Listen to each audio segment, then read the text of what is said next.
Hello and welcome. I'm Geeta Mohan and you're watching World Today. Now, tensions between India and Pakistan is at its highest as India prepares its civilians with mock drills for preparedness against any untoward situation. Pakistani army delegation's Nepal visit at this point has sparked debate in Kathmandu. A 12-member delegation of the Pakistani army is currently in Nepal on a 6-day study tour.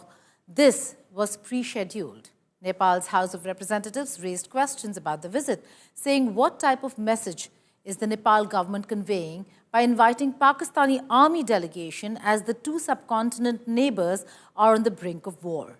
This further isolates Pakistan after it was snubbed at the UNSC meeting on Monday. At the United Nations Security Council, in a closed-door meeting, Pakistan was isolated, questioned and asked to restrain. As a non-permanent member serving in UNSC, Pakistan initiated the close consultation to discuss rising tensions between India and Pakistan after the Pahalgam terror attack of 22nd April. But things did not work out as it might have expected. Pakistan came to the council with a message of peace, not provocation. But peace does not happen in vacuum. It demands responsibility and respect for the rules that govern our world. While Pakistan does not seek confrontation, we are fully prepared to defend our sovereignty and territorial integrity.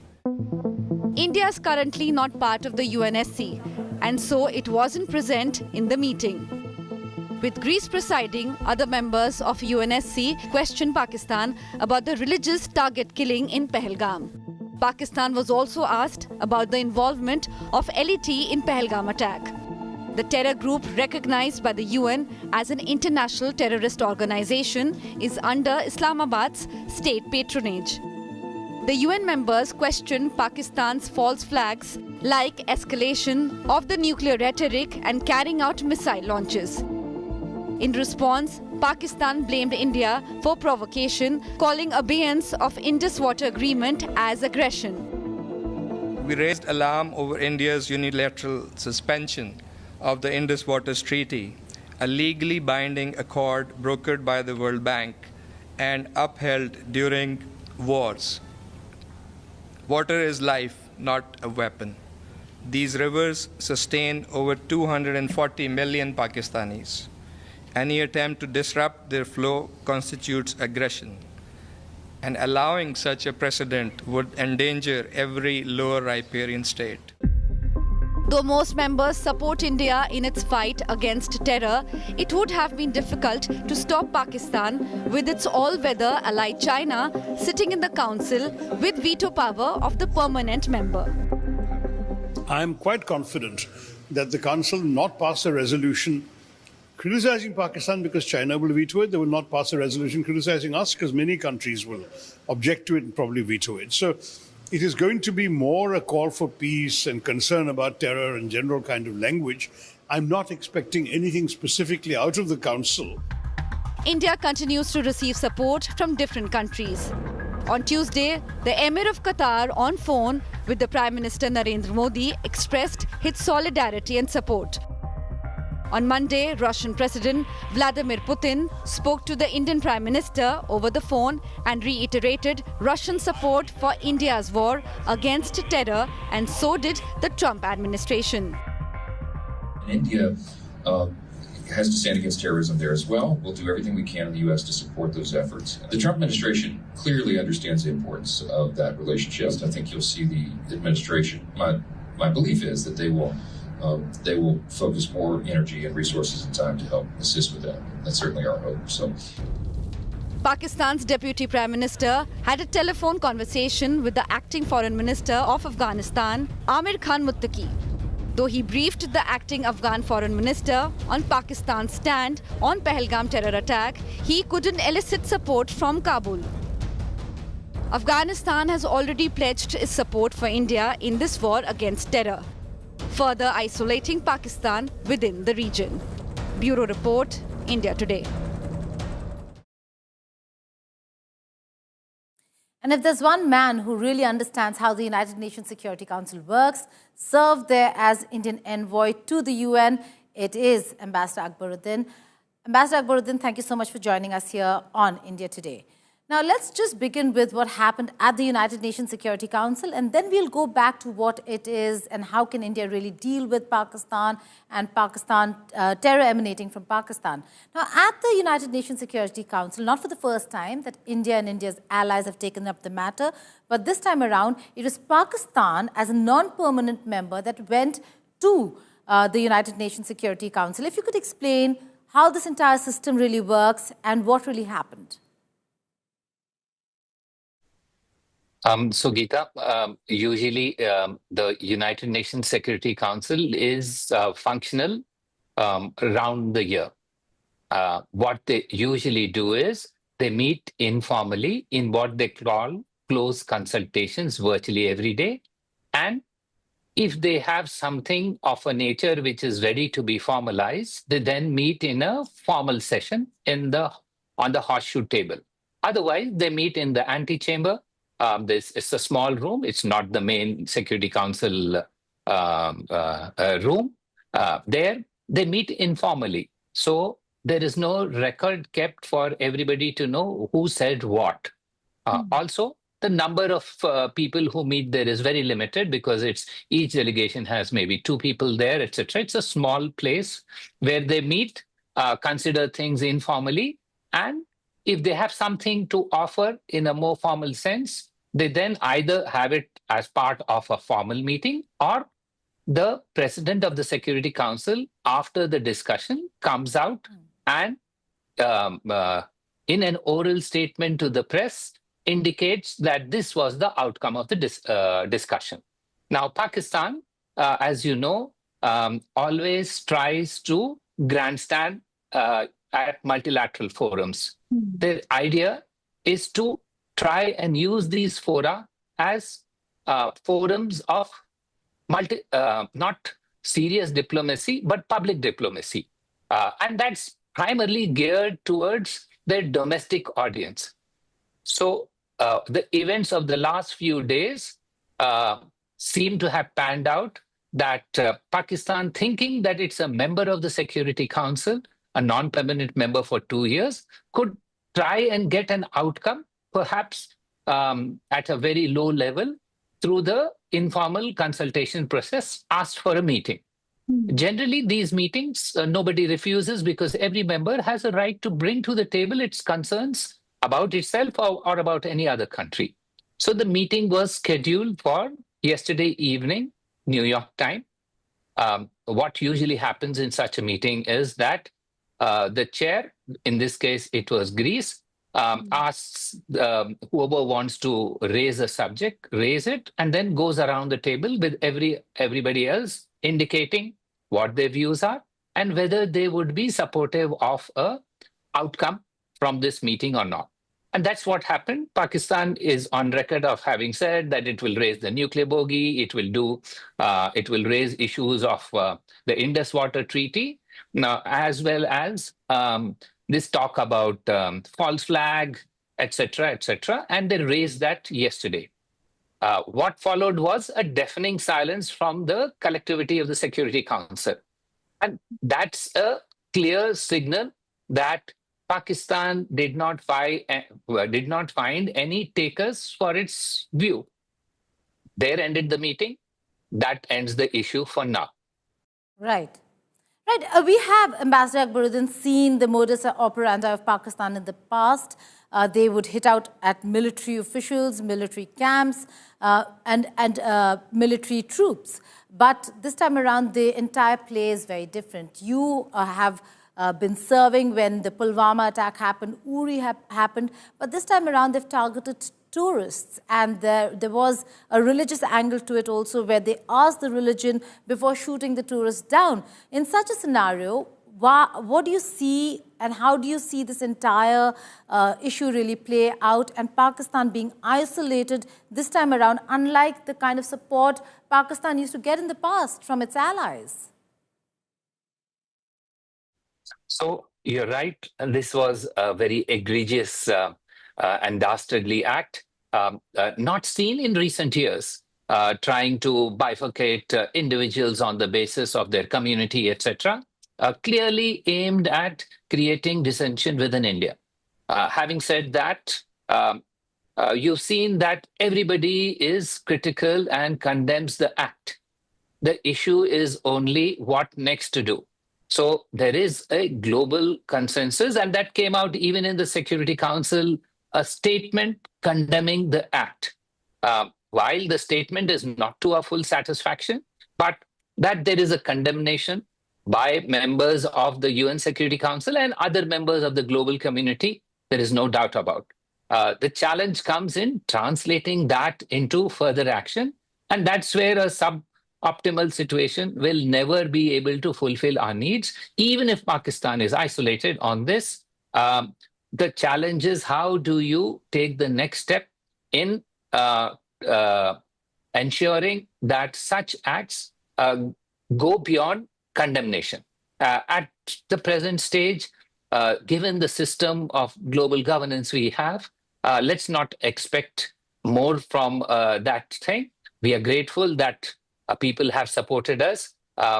Anything else that has to be done will have to be done by India in self-defense. There are, under international law, norms which allow, including through the UN Charter, Article 51, which says in self-defense, you can take action. And perhaps that's what is being looked at our leadership right now, rather than seeking a global effort at isolation, etc., because these are uncertain times. The costs and benefits of those efforts are difficult to assess. So it's now increasingly a world where states have to be their own decision makers and take appropriate action as they feel. Right. Ambassador Akbaruddin, the fact is that that Pakistan is a non-permanent member of the UNSC this time around. But even in the past, when they were not in the room, there was one country that actually always supported it. This time around, that country is silent. And we've seen that they've spoken in the past and ensured that there's no action that takes place against Rawalpindi. And I say Rawalpindi, not Islamabad, and that is China. But this kind of support that we see from China coming in for Pakistan, irrespective of what Pakistan is doing or has done, what's your reading on how that has changed or could change geopolitics, not just of the region, but also of the world? So let's start by acknowledging that multilateral platforms are playgrounds of geopolitics, because you have a conglomeration of 190 plus states, and those who have common interests converge. Having said that, there are ways to handle these things, but there are ways which demand an enormous amount of effort. So while, as you said, China always comes out in support of Pakistan. But there have been cases, for example, when we were able to get the designation of Masood Azhar as a global terrorist. China, for several years, blocked us. For several years, vetoed proposals in that regard. But there were pathways that were available to us in the final instance, where we raised the bar so high that even China found it difficult to pay the price of that support. So states can raise the bar, but you can't do it on every occasion. Those will be rare occasions where you make it so difficult for even a permanent member to not be able to support its favored country. That happened once. It can happen again. But right now, given the divergences in the global order, it may be more difficult than what it was possible before. Ambassador Syed Akbaruddin, thank you so much for joining us here on the network. We'll maybe keep coming back to you for more on the perspective as to how India should take on Pakistan, if not militarily, diplomatically for sure. Now, as India and Pakistan flex their muscle across the border, the world is hoping that the two nuclear powers will stop short of an outright war. However, if the conflict were to escalate further, the price of a war may be too high for Pakistan. While the establishment in Islamabad, or Rawalpindi particularly, is flexing muscles, testing missiles, analysts at Moody's remind them that the exchequer doesn't have the money for a war with India. Economy will be the biggest collateral damage in a war for both the countries. One of the lifelines of Pakistan is already on the brink. The mighty Chenab is running dry after India suspended the Indus Waters Treaty and shut the sluice gates of several dams. And Pakistan is already crying hoarse, warning of a severe impact on the sowing of both the early and late Kharif crops. This could just be the beginning of the economic meltdown Pakistan is likely to face in the aftermath of the Pahalgam terror attack. India and Pakistan share history. Yet when it comes to economic strength, the contrast is massive. As tensions between the two neighbors escalate, it is Pakistan which finds itself cornered. Numbers paint a stark picture. India's economy, the world's fourth largest by nominal GDP, stands at approximately $4.2 trillion. In contrast, Pakistan's economy is valued at around $375 billion, making India's economy over 11 times larger than Pakistan's. India maintains a steady growth rate of 6.4%, with inflation at a manageable 3.34%. Pakistan, however, is recovering from a contraction, posting a modest 2.5% growth while grappling with inflation rates which hit 30% last year. Foreign reserves further highlight the disparity. India's reserves are robust, while Pakistan's have fluctuated, dipping to $4.1 billion in June 2023 before recovering to $15 billion in April. Pakistan's external debt stands at $131 billion with significant obligations to China, the IMF and other creditors. The debt is a whopping 35% of its GDP. Pakistan's economy is heavily reliant on foreign aid and remittances. The IMF's $7 billion bailout is crucial for its financial stability. The multilateral body is to meet on the 9th of May to review loans to Pakistan and approve a $1.3 billion installment to Pakistan, a step being opposed by India. Any geopolitical instability could jeopardize these lifelines, amplifying economic vulnerabilities. India's suspension of trade, meanwhile, will not hit Islamabad directly. Pakistan's exports to India in the first 10 months of financial year 2025 were just $420,000. It was indirect exports through intermediary nations which mattered. Products including dry fruits and chemicals valued at $500 million. This route stands blocked as well. A recent report by Moody's put things in perspective. Sustained escalation in tensions with India will hamper Pakistan's growth and set back its progress in achieving macroeconomic stability, is what the report said. It added that a persistent increase in tensions could also impair Pakistan's access to external financing and pressure its foreign exchange reserves. Given these economic realities, Pakistan faces significant challenges in sustaining any prolonged conflict.